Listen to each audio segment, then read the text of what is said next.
नमस्कार पिला प्रतिवर्ष 17 एप्रिल को आम वर्ल्ड हेमोफिलिया डे बोली सेलिब्रेट करूँ। आस जानिबा ए डे विषय किछि तथ्य।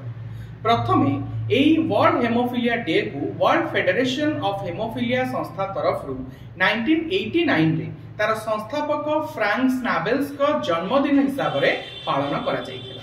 एही रोग प्रथमे 10वीं शताब्दी रे देखा जायतिला एवं सेतेबेले एही रोग को आबुल कैसिया बोली कहा जाउतिला।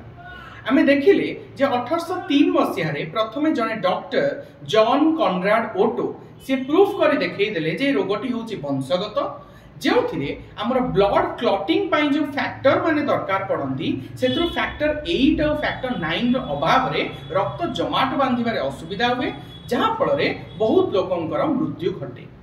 आज भी ये रोग बहुत जन को चली एवं यही वंशगत रोग सहित लड़िबा पाई कि गोटे मनीष को प्रथमे दरकार तार मनोबल। तो आस यही दिन आम प्रत्येक हेमोफिलिया रोगी सहित छिड़ा हेबा एवं तांका मनोबल को वृद्धि करबा। Thank you.